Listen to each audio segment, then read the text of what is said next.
Shalom, selamat pagi, selamat hari Minggu buat kita semua.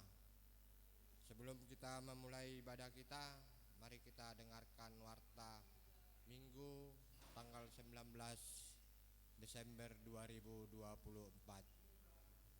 Selamat datang dan selamat beribadah kepada seluruh pengunjung kebaktian ini.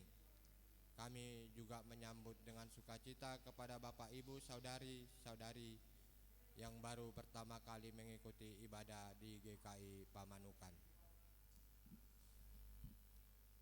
Biston pagi diselenggarakan pada hari Rabu 1 Januari 2025 pukul 5.30 WIB, tempat di gereja dipimpin Ibu Yuliati A. Kami mengundang anggota jemaat dan simpatisan hadir dalam doa pagi. Kebaktian rumah tangga diselenggarakan pada hari Kamis 2 Januari 2025 pukul 19 WIB atau pukul 7 malam. Penyelenggara Ibu Nana Liana, tempat di gereja dipimpin Penetua Yosafat Prasanda Hanario, liturgosnya Ibu Mariawati. Kami mengundang anggota jemaat dan simpatisan hadir dalam kebaktian tersebut. Kebaktian akhir tahun akan diselenggarakan pada hari Selasa 31 Desember 2024 pukul 19 WIB. Setelah kebaktian akan diadakan acara kebersamaan anggota jemaat dan simpatisan berupa tukar kado minimal 15.000, pengumpulan kado sampai tanggal 29 Desember 2024. Piknya Ibu Epi Sihombing bagian saya acara. Perjamuan kudus diberitahukan kepada segenap anggota jemaat bahwa hari Minggu tanggal 19 Januari 2025 pukul 9 WIB majelis jemaat akan mengadakan pelayanan perjamuan kudus. Untuk menyambut dan ikut serta dalam perayaan itu, marilah kita mempersiapkan diri secara bersama-sama. Jika Bapak, Ibu, Saudari masih menyimpan kartu perjamuan kudus, mohon agar mengembalikannya kepada penetua atau sekretariat gereja.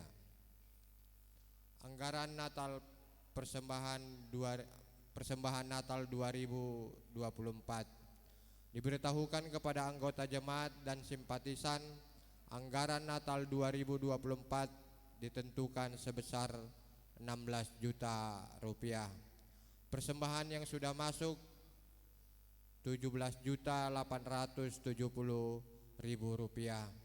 Majelis jemaat mengucapkan terima kasih atas dukungan dan partisipasi segenap anggota jemaat dan simpatisan dalam memenuhi kebutuhan dana tersebut. Tuhan Yesus memberkati. Untuk persembahan umat, Bapak Ibu bisa melihat di layar dari tanggal 21 sampai 26 Desember 2024.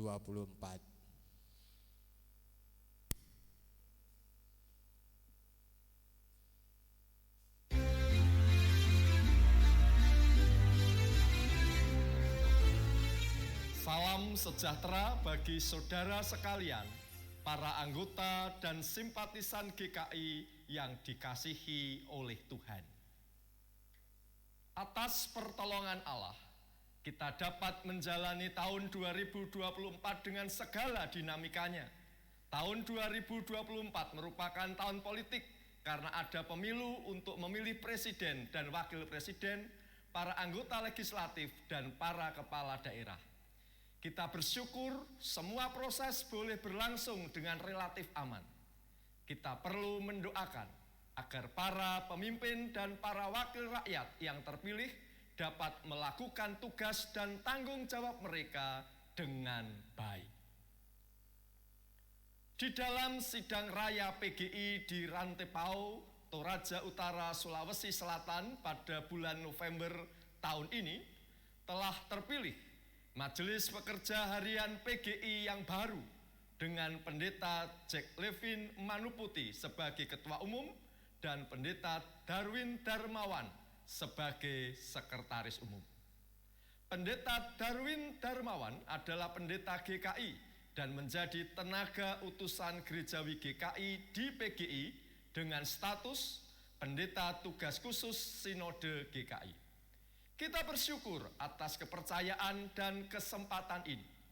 Marilah kita mendoakan dan memberikan dukungan untuk kiprah serta karya layanan GKI di ruang lingkup persekutuan gereja-gereja di Indonesia. Saudara sekalian, para anggota dan simpatisan GKI yang dikasihi oleh Tuhan. Dalam menjalani kehidupan ini, kita menyadari bahwa tantangan zaman dan kehidupan tidak semakin ringan, namun justru semakin berat. Ketika kegiatan ekonomi pasca pandemi belum benar-benar pulih, pemerintah telah memutuskan kenaikan PPN menjadi 12% pada tahun 2025. Sekalipun perbedaannya hanya 1%, namun menurut para pakar ekonomi, kebijakan ini punya dampak yang luas bagi kehidupan masyarakat. Kami mengajak seluruh anggota dan simpatisan GKI untuk semakin bijaksana dalam mengelola keuangan dan belanja keluarga. Di dalam merayakan Natal 2024, sekaligus memasuki tahun baru 2025, kami mengajak para anggota dan simpatisan GKI untuk bersukacita karena kelahiran Yesus Kristus Sang Juru Selamat dunia menghadirkan sukacita bagi kita. Bersyukur atas kebaikan-kebaikan Allah kepada kita. Berani menghadapi pergumulan karena kehadiran Tuhan Yesus Kristus di dalam dunia ini. Berpengharapan karena Allah menolong perjalanan hidup kita. Berkaryalah sebagai rekan sekerja Allah yang menyatakan kasih dan karyanya di dunia ini. Dalam kesempatan ini, Badan Pekerja Majelis Sinode Gereja Kristen Indonesia mengucapkan selamat merayakan Natal 2024 dan Tahun Baru 2025 kepada seluruh anggota dan simpatisan GKI. Kiranya Allah senantiasa menolong, memperlengkapi, dan memberkati kita semua, sekaligus memandu kita agar menjadi berkat bagi sesama dan kehidupan.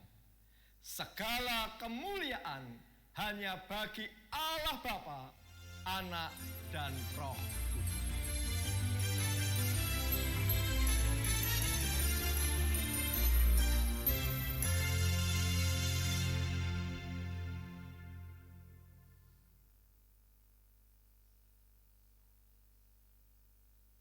Sekian warta jemaat.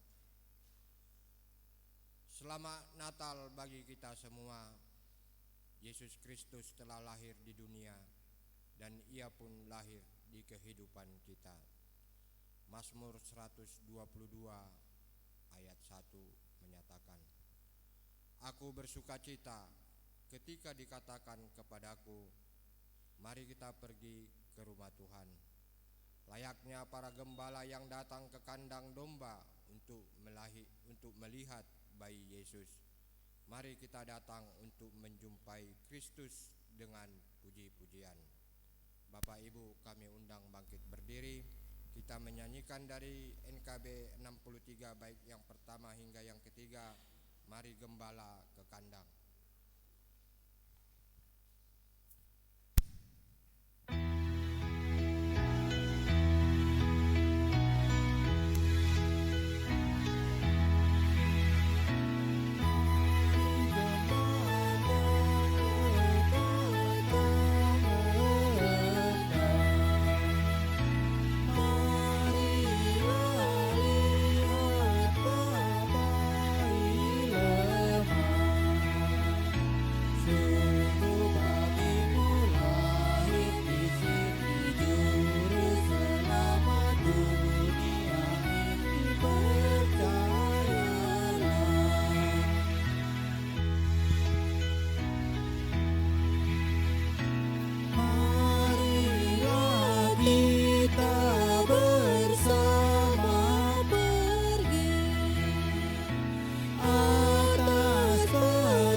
memandang Kristus di kandang dan menyampaikan puji-pujian haleluya.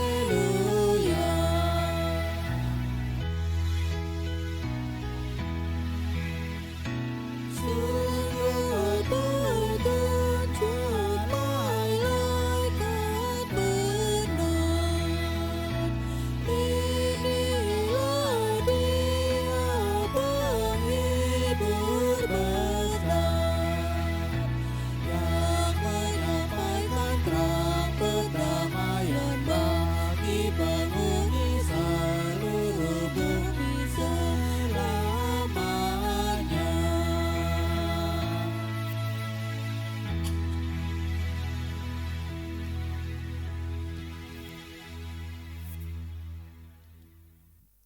Pertolongan kita adalah di dalam nama Tuhan yang menjadikan langit dan bumi.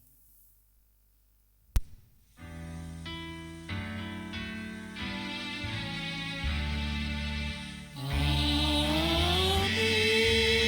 amin, amin.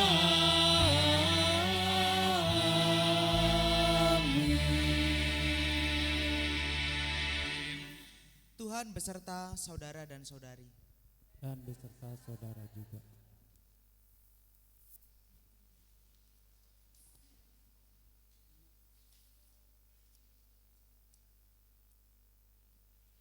Rasa suka dapat terjadi karena paras, talenta, kuasa, harta, kepandaian, atau apapun yang kita miliki. Ini adalah rasa suka yang egoistik dan memenjarakan. Berbeda dengan itu, Allah menyukai kita bukan karena sesuatu yang ada pada diri kita atau yang dapat kita kerjakan untuknya. Allah mengasihi kita karena Ia mengasihi kita. Bagaimana dengan kasih kita kepada sesama?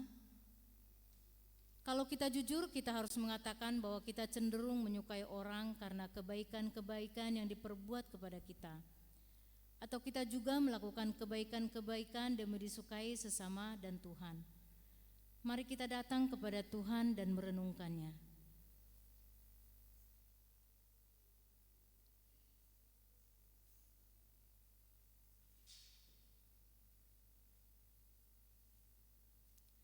Ya Allah, kami sadar bahwa tidak ada apapun yang dapat kami kerjakan untuk membuat kami pantas disukai oleh-Mu. Sikap kami terhadap sesama pun terkadang membuat kami tidak pantas untuk disukai. Ajarkan dan ingatkan kami untuk melakukan sesuatu bukan supaya disukai, melainkan karena itu sesuai dengan kehendak-Mu. Dalam nama Tuhan kami, Yesus Kristus, Sang Anak kecil yang menjadi hamba untuk menebus kami berdoa.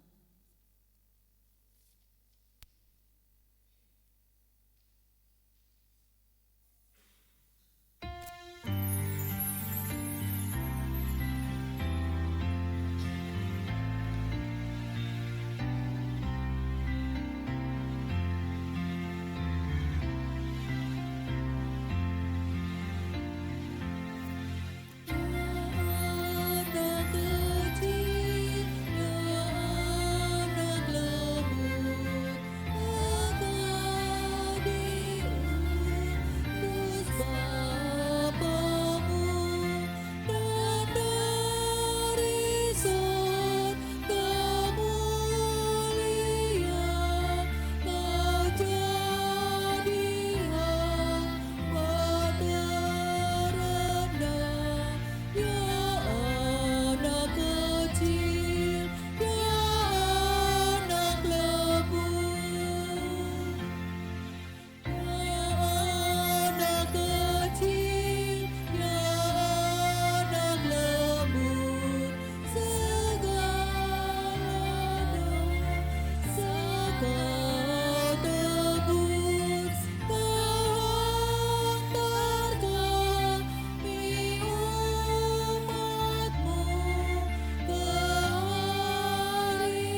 jemaat kami undang bangkit berdiri.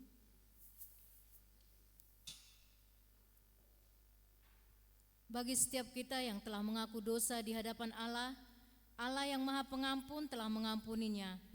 Kini terimalah berita anugerah yang ditulis dari Markus 10 ayat 45. Karena Anak Manusia juga datang bukan untuk dilayani, melainkan untuk melayani, dan untuk memberikan nyawanya menjadi tebusan bagi banyak orang. Di dalam Kristus engkau telah diampuni. Di dalam Kristus engkau pun telah diampuni. Damai Kristus bagimu. Damai Kristus bagimu juga. Terus.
Mari kita berdoa sebelum kita membaca dan merenungkan kitab suci.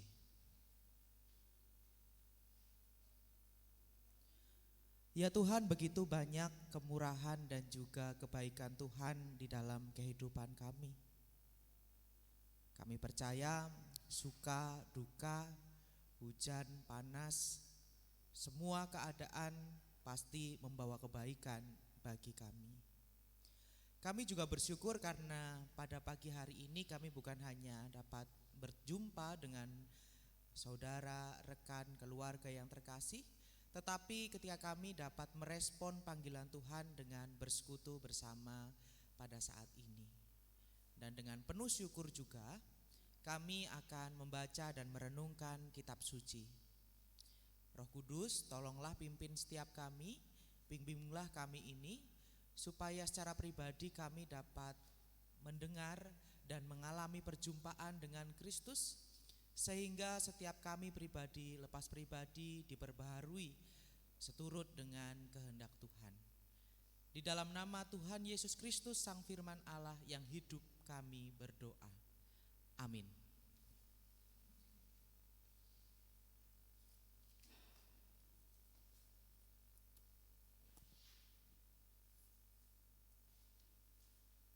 Bacaan pertama menurut 1 Samuel 2 ayat 18 sampai dengan 20, dilanjutkan ayat yang ke-26.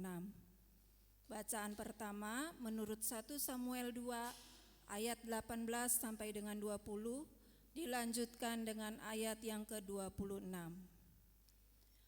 Adapun Samuel menjadi pelayan di hadapan Tuhan, ia masih anak-anak yang tubuhnya berlilitkan baju efod dari kain lenan.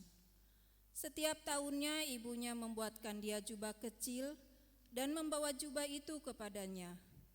Apabila ia bersama suaminya pergi mempersembahkan korban sembelihan tahunan. Lalu Eli memberkati Elkana dan istrinya, katanya, Tuhan kiranya memberikan keturunan kepadamu dari perempuan ini, pengganti yang telah diserahkannya kepada Tuhan. Sesudah itu pulanglah mereka ke tempat kediamannya. Tetapi Samuel yang muda itu semakin besar dan semakin disukai, baik di hadapan Tuhan maupun di hadapan manusia. Demikianlah sabda Tuhan. Syukur pada Allah. Marilah kita menanggapi bacaan tadi dengan menyanyikan Mazmur 148 secara berbalasan.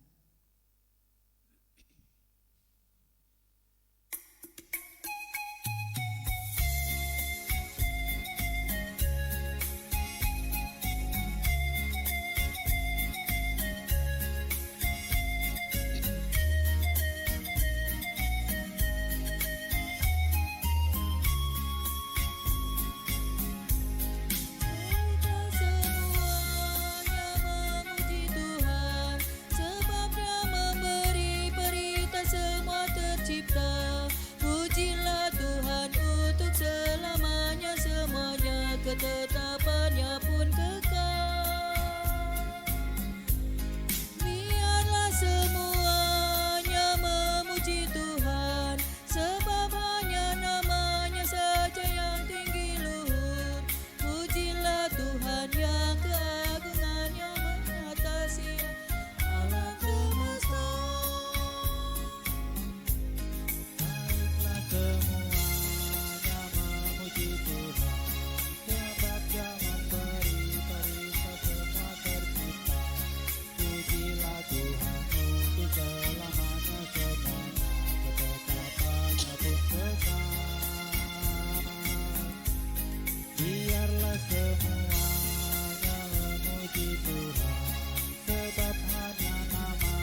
Pujilah Tuhan, hai binatang yang liar, melata dan segala hewan. Pujilah Dia, hai burung-burung yang terbang, puji Tuhan di bumi. Baiklah semuanya memuji Tuhan, sebab Dia memberi perintah semua tercipta. Pujilah Tuhan untuk selamanya, semuanya ketetapannya pun kekal.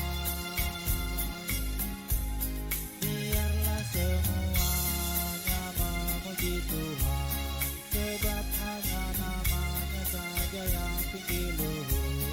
Pujilah Tuhan yang keagungannya mengatasi segenap alam semesta. Pujilah Tuhan, hai raja-raja bumi, pujilah Dia, hai bangsa-bangsa. Pujilah Tuhan, wahai para pembesar, wahai pemerintah di dunia. Pujilah Tuhan, wahai para teruna, hai anak-anak darah. Hai orang tua dan anak-anak muda, puji Tuhan di bumi. Baiklah semuanya memuji Tuhan, sebab Dia memberi perintah semua tercipta. Pujilah Tuhan untuk selamanya, semuanya ketetapannya pun kekal.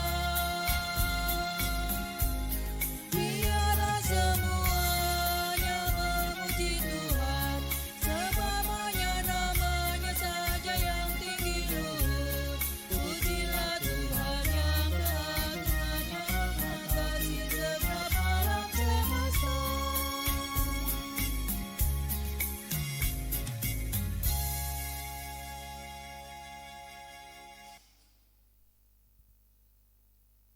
Bacaan kedua menurut Kolose 3 ayat 12 sampai dengan 17.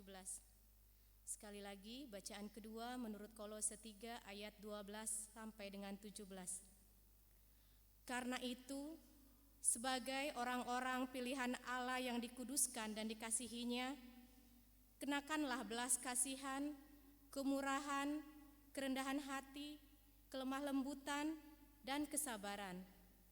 Sabarlah kamu seorang terhadap yang lain, dan ampunilah seorang akan yang lain apabila yang seorang menaruh dendam terhadap yang lain. Sama seperti Tuhan telah mengampuni kamu, kamu perbuat jugalah demikian. Dan di atas semuanya itu, kenakanlah kasih sebagai pengikat yang mempersatukan dan menyempurnakan. Hendaklah damai sejahtera Kristus memerintah dalam hatimu, karena untuk itulah kamu telah dipanggil menjadi satu tubuh, dan bersyukurlah.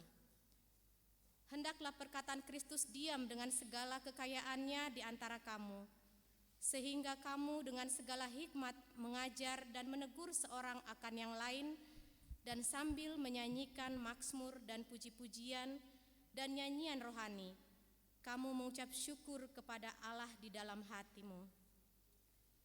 Dan segala sesuatu yang kamu lakukan dengan perbuatan atau dengan perkataan atau perbuatan, lakukanlah semuanya itu dalam nama Tuhan Yesus, sambil mengucap syukur oleh Dia kepada Allah Bapa kita. Demikianlah sabda Tuhan. Syukur kepada Allah. Injil Tuhan kita Yesus Kristus menurut Injil Lukas pasal yang kedua ayat 41 sampai 52. Injil Lukas pasal yang kedua ayat 41 sampai 52.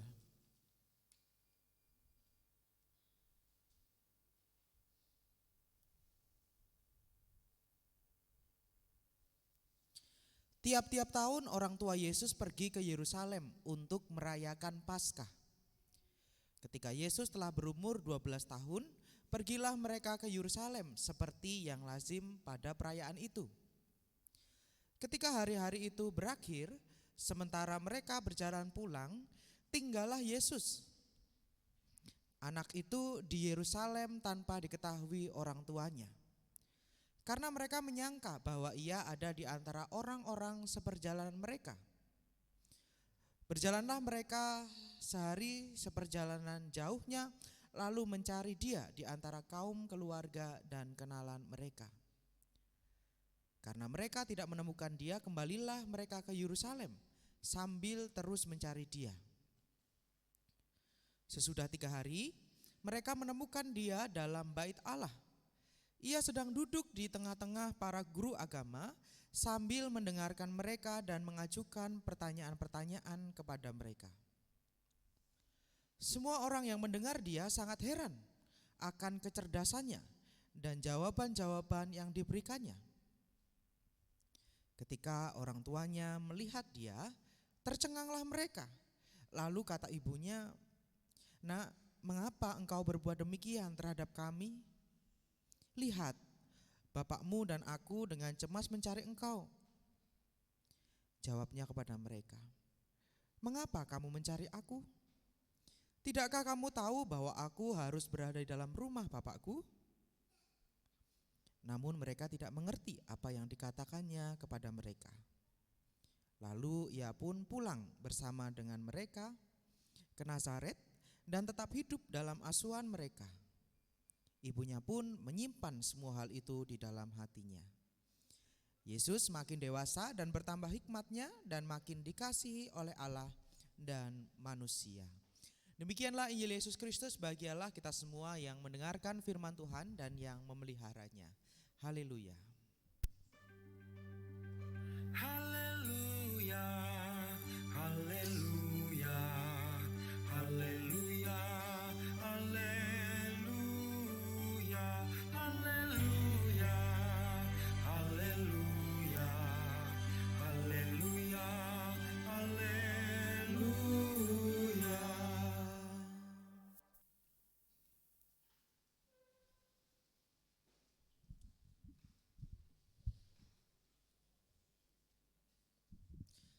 Saudara, selamat pagi dan selamat Natal untuk kita semuanya. Selamat Natal. Natal, ya kita masih dalam masa Natal. Bapak Ibu, bagaimana perasaan Bapak Ibu, rekan-rekan sekalian, jika Bapak Ibu disukai oleh orang lain atau orang banyak? Perasaannya gimana? Senang, bahagia, begitu ya. Karena ketika orang merasa disukai oleh orang lain, disukai orang banyak, ia merasa dikenal, ia merasa diterima, merasa orang banyak itu tahu tentang dia. Dan wajar jika saat ini, bahkan di era media sosial yang semakin marak itu, banyak orang yang berlomba-lomba untuk disukai oleh orang lain, disukai oleh warga net. Tidak jarang yang punya sosial media, konten kreator, YouTuber, Instagramer, TikTokers ya, itu membuat konten-konten yang menarik. Tujuannya apa? Ya supaya disukai oleh orang banyak. Ya tidak ada persoalan sejauh itu. Hanya kadang ya ada yang berani melakukan tindakan yang agak konyol begitu ya, bahkan berbahaya, prank-prank yang enggak masuk akal demi disukai oleh orang lain. Nah, itu kan jadi persoalan ya, dan bagi beberapa orang merasa itu wajar kok ya. Akhirnya sesuatu yang tidak baik jadi dinormalisasikan. Jadi makin disukai oleh sesama, banyak orang lain, itu merupakan keinginan dan kerinduan banyak orang. Bahkan mungkin termasuk kita, termasuk orang Kristen. Tapi bedanya bagi orang Kristen, disukai atau makin disukai sesama saja itu tidak cukup. Ya, bagi orang Kristen, makin disukai oleh orang lain, makin disukai banyak orang, itu tidak cukup. Ya. Mengapa? Karena Yang pertama, ada kesadaran bahwa kita tidak akan mungkin atau tidak dapat membuat semua orang menyukai kita. Ya, itu prinsip pertama. Ya, segala hal yang kita lakukan belum tentu membuat semua orang suka dengan kita. Ya. Kalau kita melakukan sesuatu kepada A, begitu ya, mungkin dia disuka. Tapi bagi B, bagi C, bagi D belum tentu, karena standar sukanya berbeda. Ya. Itu yang pertama. Sangat tidak mungkin membuat semua orang itu menyukai kita. Yang kedua, bagi orang Kristen, makin disukai oleh sesama juga harus diiringi dengan semangat untuk memahami kehendak Allah sehingga kita berkenan di hadapan Allah. Dengan kata lain, bukan hanya yang penting orang lain suka, tetapi di waktu yang sama Allah juga suka. Gitu ya. Bukan yang penting orang lain atau orang banyak suka, tetapi di waktu yang sama Allah juga suka. Ya, karena kita juga harus menyadari bahwa yang bagi manusia, bagi sesama itu disukai, belum tentu bagi Allah juga sama disukainya. Ya. Jadi standarnya bukan hanya disukai oleh sesama, tetapi di waktu yang bersamaan juga disukai oleh Allah. Allah juga suka. Oleh karena itu pertanyaan kemudian adalah bagaimana caranya agar seseorang atau orang Kristen dalam hal ini semakin disukai oleh Allah dan sesama. Ini pertanyaan yang akan mengiringi khotbah kita hari ini. Yang pertama adalah hidup sebagai manusia baru. Itulah yang ditekankan oleh Rasul Paulus kepada jemaat di Kolose. Hiduplah sebagai manusia baru. Ya. Pertanyaannya manusia baru itu yang seperti apa? Ya. Apakah manusia baru itu yang sudah mandi, ya, belum mandi terus jadi mandi gitu ya? Apakah yang jelek jadi cantik begitu? Saya rasa bukan. Ya, yang ingin ditekankan oleh Rasul Paulus kepada jemaat Kolose, manusia baru itu adalah mereka yang sudah terlebih dahulu dikasihi oleh Allah di dalam Kristus yang telah menebus dari dosa. Nah, ini prinsip yang menjadi dasar bahwa seseorang yang menjadi manusia baru itu bukan untuk disukai, bukan untuk dikasihi oleh Allah, tetapi justru karena ia sudah pertama-tama dikasihi. Oleh karena itu ia menjadi manusia baru. Ya, akan beda kalau misalnya saya ingin jadi manusia baru supaya saya dikasihi Allah. Saya akan melakukan segala sesuatu supaya saya dikasihi Allah. Tetapi yang ingin ditekankan justru kita menjadi manusia baru itu justru karena kita sudah pertama-tama dikasihi oleh Allah. Makanya tanda syukur bahwa kita sudah dikasihi Allah, kita hidup sebagai manusia baru. Lalu ciri-cirinya apa? Manusia baru itu. Kolose 3 ayat 12-17 menunjukkan banyak hal. Ciri-ciri seorang yang hidup sebagai manusia baru. Mereka adalah manusia yang menjadikan atau mengutamakan belas kasihan, kemurahan hati, kerendahan hati, pengampunan, kelemah lembutan, dan kesabaran sebagai keutamaan, sebagai virtue di dalam kehidupannya. Ya. Jadi bukan sekadar orang lain suka, tetapi dia punya dasar, punya keutamaan yang menjadi prinsip di dalam kehidupannya. Ya. Dasarnya tadi, bukan untuk supaya kita disukai, bukan untuk kita dikasihi, tetapi justru karena kita sudah pertama-tama dikasihi. Rasul Paulus tadi menunjukkan soalnya contoh soal pengampunan. Kita mengampuni itu karena Allah sudah terlebih dahulu mengampuni kita. Maka kita pun juga harus mengampuni orang yang bersalah kepada kita. Bukan karena kita mau mengampuni supaya ini. Ya kalau diampuni, kalau tidak ya kalau maafnya diterima, ya, dan seterusnya. Ya kedengarannya memang indah. Ya harus ini, harus itu, harus ini, harus itu. Ya kedengarannya memang indah. Yuk bisa saling mengampuni, kalau ada yang salah, ada yang berbuat ini tinggal diampuni. Ya kedengarannya indah sekali. Tetapi sangat sulit untuk dilakukan. Ya. Sebab keutamaan itu bukanlah bawaan lahir. Orang lahir sudah seorang penyabar, orang yang lahir itu orangnya pengampun. Ya bukan. Ya. Atau ia bisa menguasai segala keutamaan itu dalam waktu yang singkat. Ya. Setelah khotbah tentang kesabaran, setelah khotbah selesai ibadah langsung jadi orang sabar. Ya bisa sih, cuman susah.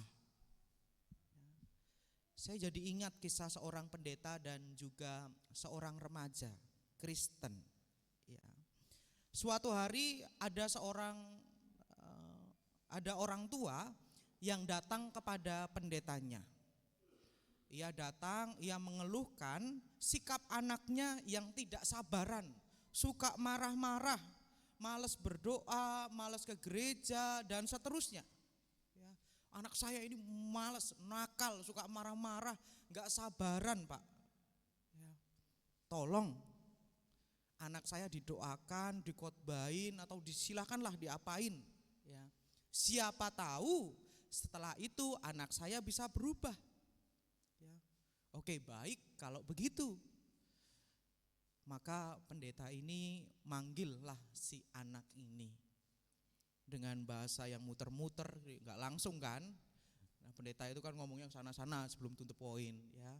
Dia bertanya kenapa kok kayak gini kayak gitu ya. Kenapa suka marah-marah? Kenapa nggak sabaran? Kenapa males berdoa dan seterusnya. Maka pendeta ini terkejut ketika mendengar jawaban dari sang anak. Kira-kira anaknya jawab apa ya? Kira-kira anaknya jawab apa? Alah Pak, mama aja suka marah-marah, gak sabaran. Ya, papa aja males, papa aja gak suka berdoa, gak pernah ke gereja. Ya, kalau mama sama papa aja kayak gitu, apalagi saya. Ya, kalau bapak ibu jadi orang tuanya, bapak ibu mau bilang apa sama anaknya? Mama aja suka marah-marah, ya wajar kalau saya suka marah-marah. Mama aja gak sabaran.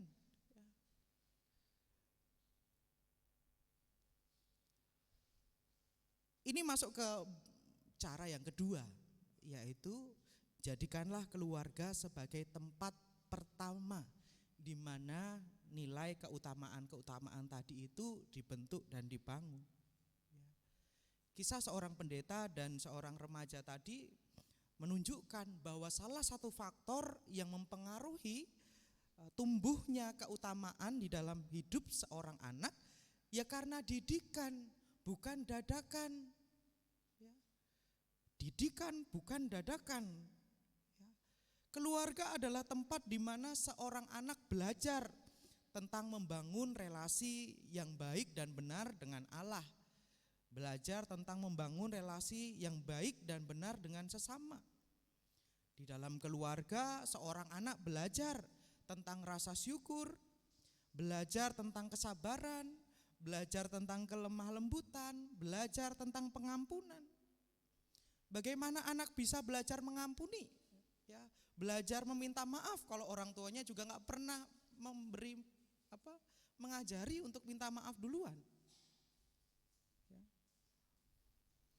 Harapannya ketika didikan itu dilakukan dengan baik, maka anak-anak saat dewasa kelak kapanpun dan dimanapun ia akan menjadi seorang manusia yang makin disukai oleh Allah dan sesama. Ya. Keluarga adalah tempat yang pertama seorang anak belajar. Ternyata itulah yang dilakukan oleh Bapak Yusuf dan Ibu Maria sebagai orang tua Tuhan Yesus. Bacaan Injil kita hari ini menceritakan bagaimana Bapak Yusuf dan Ibu Maria mengajak Yesus yang berusia 12 tahun pergi ke Yerusalem untuk mengikuti perayaan Paskah Yahudi. Ya. Apakah ini perayaan pertama, perayaan Paskah pertama bagi Yesus? Ya, rasanya bukan, karena Bapak Yusuf dan Ibu Maria setiap tahun pergi ke Yerusalem dan tentu kemungkinan Yesus juga diajak. Ya. Keluarga Bapak Yusuf dan Maria ini adalah keluarga yang memang dikenal sebagai keluarga Yahudi yang taat. Ya. Selain mereka setiap tahun datang menghadiri perayaan Paskah, mereka ternyata juga sudah melatih ya Yahudi pada umumnya begitu ya. Keluarga akan melatih anak-anak untuk melakukan kewajiban agamanya. Ya. Jadi sejak kecil keluarga Yahudi itu sudah melatih anak-anaknya tentang Taurat, tentang banyak hal. Ya. Dan pada usia 13 tahun seorang anak laki-laki akan menjadi bar mitzvah atau putra hukum. Kalau orang Kristen sekarang mungkin menyebutnya dengan orang yang sudah sidi. Pada usia 13, seorang anak laki-laki ini akan melakukan seluruh hukum Taurat, ya, segala ritual, dan hukumnya adalah wajib karena dia sudah dianggap dewasa sebagai orang Yahudi. Ya. Ternyata dalam perjalanan pulang, ya, Yesus tidak ikut pergi pulang ke Nazaret. Ya namanya orang tua wajar kalau misalnya khawatir, lah ini Yesus kemana? Kok nggak ada? Ya, selama 3 hari mereka cari, ya, dan ternyata menjumpai Yesus sedang bercakap-cakap dengan alim ulama. Ya. Entah apa yang dipercakapkan nggak tertulis. Ya. Yang jelas para pendengar dan alim ulama itu terkagum-kagum dengan kecerdasan Yesus. Pertanyaannya, dari mana kecerdasan itu? Pertama-tama yang jelas ya adalah karena ia adalah sang hikmat itu sendiri. Tetapi yang kedua, ya, kita juga tidak boleh lupa kalau ia juga memiliki sisi kemanusiaan. Ia ternyata mau belajar dari orang lain, khususnya dari orang tua yang mendidiknya. Bagaimana kita bisa tahu? Ya, setelah peristiwa itu Yesus pulang bersama mereka ke Nazaret. Ia tetap hidup dalam asuhan. Kata asuhan ini yang dipakai adalah upotaso, yang berarti menundukkan diri, menempatkan diri di bawah dan tunduk dengan patuh. Dengan kata lain, Tuhan Yesus itu mau merendahkan dirinya dan memberi dirinya untuk tetap ada dalam didikan dan asuhan orang tuanya. Ia mau belajar. Alhasil penulis Lukas mencatat bahwa Yesus bertambah besar bukan hanya secara fisik tetapi hikmatnya. Ia makin dikasihi Allah dan sesama. Kalau mau bicara tentang belajar, tentu tidak lagi mengenal status, tidak mengenal usia. Ya, kalau Tuhan Yesus sendiri aja masih mau belajar, ya, apalagi kita. Ya, harusnya kita juga harus lebih rendah hati untuk mau belajar dari orang lain. Artinya bahwa kehidupan Yesus, salah satu bagian perjalanan kehidupannya juga dipengaruhi oleh orang tua. Orang tua yang mau mendidik Yesus dengan baik. Ia memberikan teladan, ia mengajak Yesus untuk belajar tentang hukum Taurat dan seterusnya. Keluarga menjadi salah satu faktor yang paling besar dalam membentuk seseorang memiliki keutamaan atau nilai Kristen. Tetapi kalau kita membaca bacaan yang pertama dari kitab 1 Samuel tadi, kita justru menemukan satu hal yang menarik. Keluarga memang menjadi salah satu faktor yang mempengaruhi kehidupan seseorang untuk tumbuh menjadi pribadi yang disukai Allah dan sesama. Namun pada akhirnya yang memutuskan adalah bukan keluarganya, tetapi dirinya sendiri. Orang tua hanyalah faktor yang mempengaruhi, bukan yang memutuskan. Ia pengen besar, hidup seperti apa. Ya. Kita lihat di dalam kisah Samuel tadi. Sejak kecil, Samuel, Hofni, dan Pinehas, ya, mereka tumbuh dan besar dalam didikan orang yang sama, yaitu Imam Eli. Ya. Namun, mengapa hanya Samuel yang semakin besar dan semakin disukai baik oleh Allah dan sesama? Kenapa Pinehas dan Hofni justru mengalami yang sebaliknya? Harusnya logikanya adalah ketika dia ada dalam didikan yang sama, hasilnya juga sama. Tetapi justru hasilnya malah berbeda. Hanya Samuel yang tumbuh semakin besar, semakin disukai oleh Allah dan sesama. Ya. Kenapa bisa begitu? Ya. Balik lagi, yang menentukan pada akhirnya adalah pribadinya sendiri. Ya. Meskipun mereka dididik sebaik apa, ya, Hofni dan Pinehas ini justru hidupnya menimbulkan keresahan dan menjadi batu sandungan bagi banyak orang. Ya. Salah satu kejahatan yang begitu dikenal oleh orang banyak adalah karena ia berani mencuri kurban yang seharusnya dipersembahkan untuk Tuhan. Mereka nanti akan dapat kok, ya, tapi setelah prosesi berakhir. Tapi ternyata sebelum ritual itu berjalan, mereka sudah ngambil duluan. Ya, itu kan kurang ajar sebenarnya. Ya. Tapi justru itu yang dilakukan. Ya. Itu sangat jauh berbeda dengan Samuel. Ya.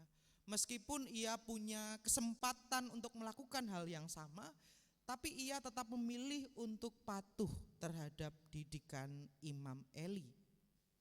Ia selalu mengutamakan kehendak Allah di atas kepentingan diri dan kepentingannya orang lain.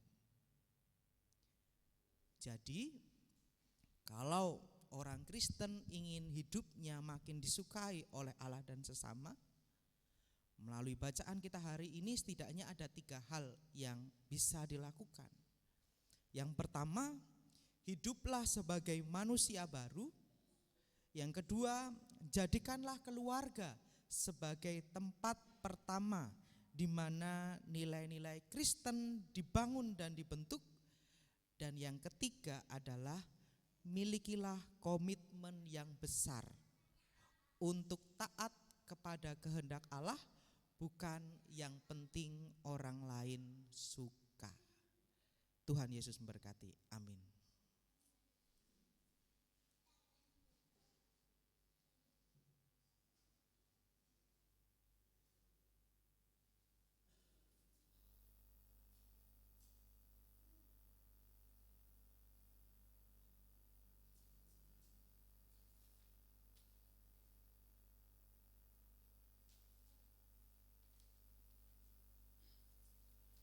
Saudara yang dikasihi Tuhan Yesus Kristus, kami undang bangkit berdiri.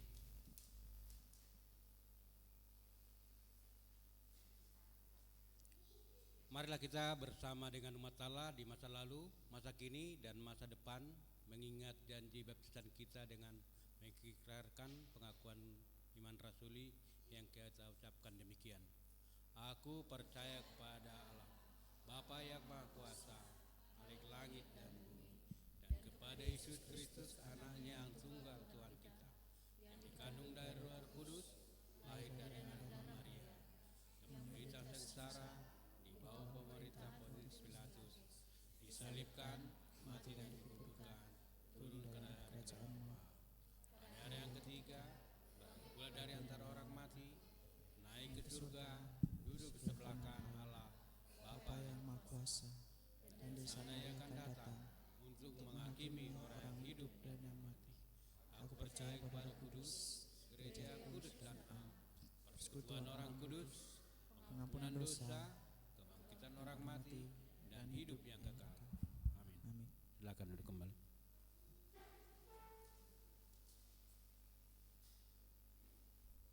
Saudara, mari kita bersama-sama memasuki doa syafaat kita. Mari kita berdoa.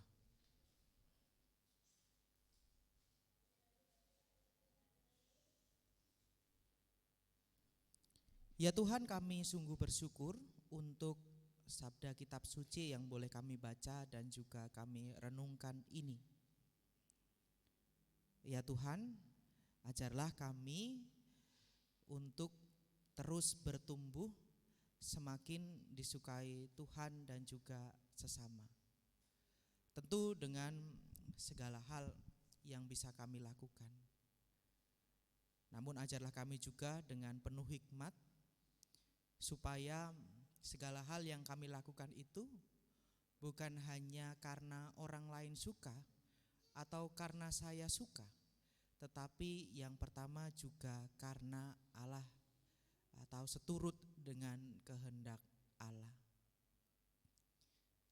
Buatlah kami terus menjadi manusia yang baru, karena kami sudah pertama-tama Tuhan kasihi, dan jadikanlah keluarga kami menjadi tempat yang nyaman di mana anak-anak kami dapat tumbuh di dalam keutamaan atau nilai-nilai Kristen, dan juga supaya setiap kami memiliki komitmen yang besar untuk terus dapat hidup seturut dengan kehendak Tuhan.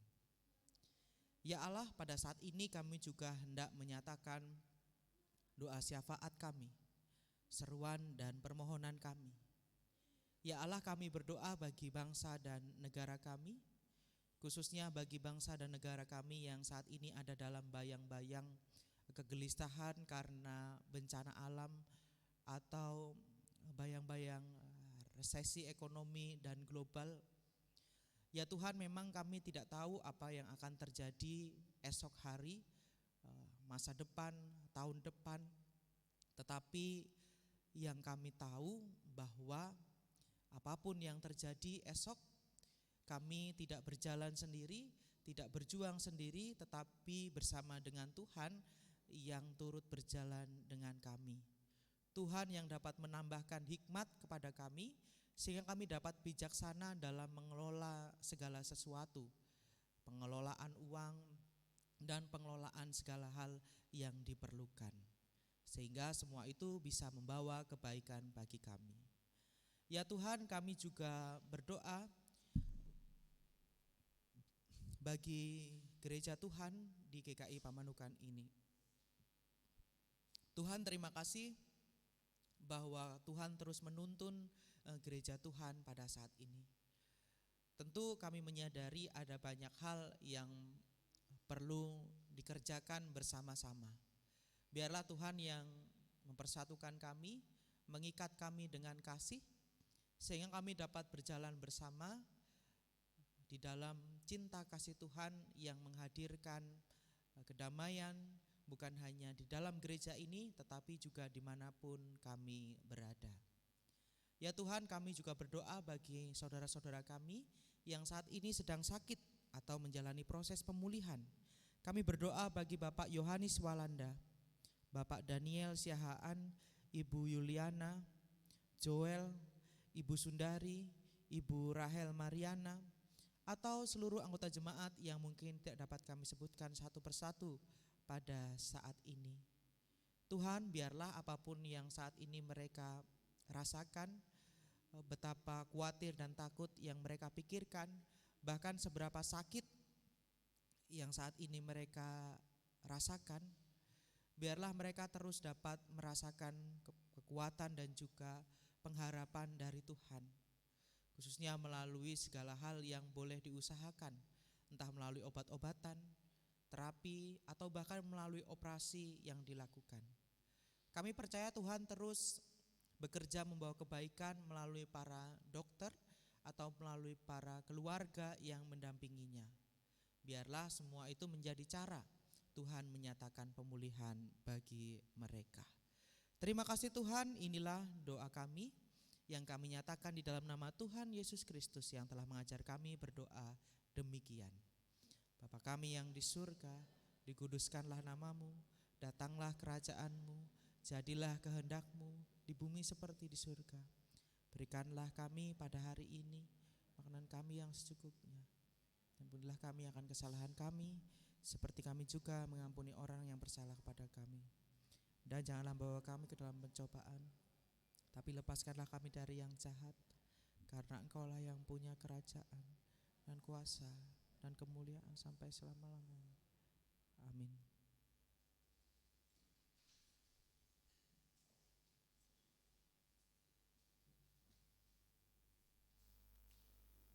Kini saatnya bagi kita untuk mengungkapkan syukur atas pemeliharaannya dengan memberikan persembahan yang telah kita persiapkan.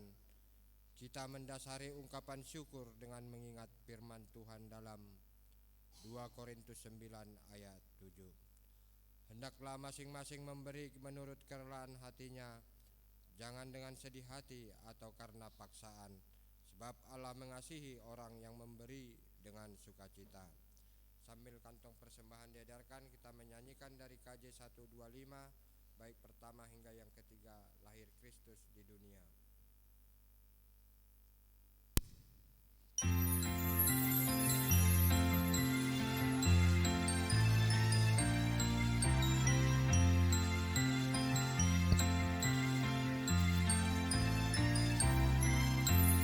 Lahir Kristus di dunia, dunia menyambut Dia.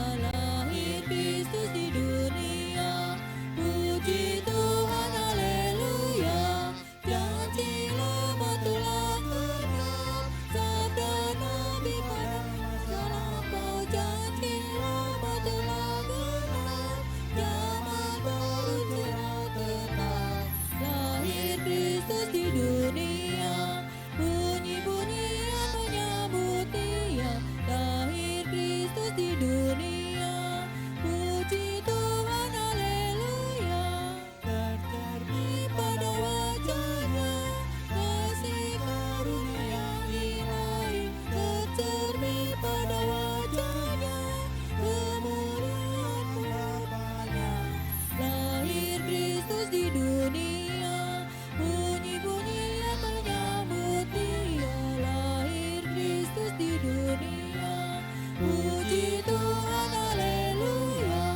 Pandang domba istananya, petak-petaknya penuh hewan. Pandang domba istananya, Dia pilih tempat rendah. Lahir Kristus di dunia, bunyi-bunyian menyambut Dia. Lahir Kristus di dunia, puji Tuhan, haleluya.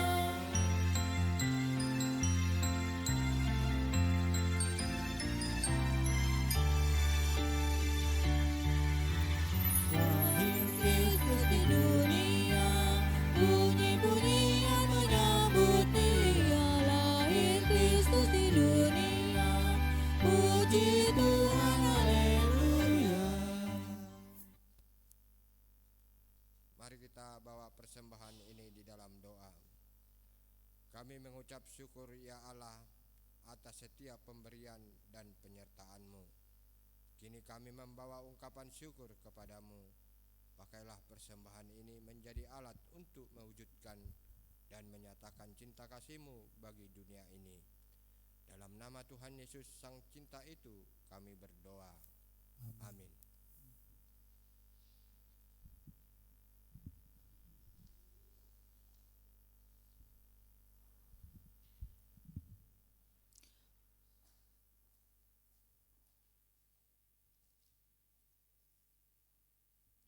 Umat yang terkasih, teruslah mencintai Allah hingga kita juga dimampukan untuk bertumbuh di dalam dan bersamanya.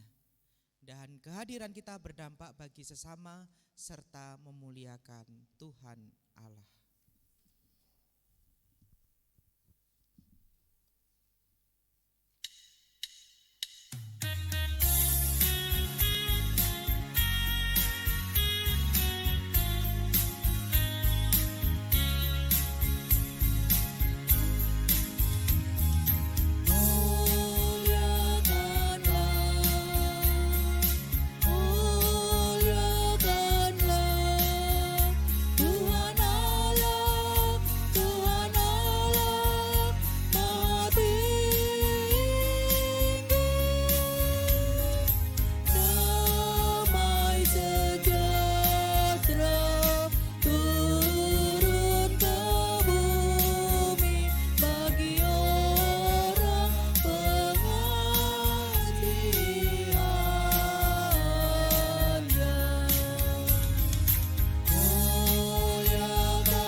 Saudara, mari kita mengarahkan hati kita kepada Tuhan. Kami mengarahkan hati kami kepada Tuhan. Jadilah saksi Kristus. Syukur kepada Allah. Terpujilah Tuhan. Kini dan selamanya. Mari kita melanjutkan ibadah kita di dalam kehidupan kita sehari-hari dan mari kita sambut berkat Tuhan. Kiranya anugerah dari Allah Bapa terus menaungi kita dalam kasih-Nya. Kiranya kehadiran Kristus, Sang Raja Damai, senantiasa menjadi teladan bagi kita. Kiranya bimbingan Roh Kudus memampukan kita untuk terus mencintai Allah dan sesama. Berkat dari Allah Bapa, Anak dan Roh Kudus menyertai kita dari sekarang sampai selama-lamanya. Haleluya. Amin.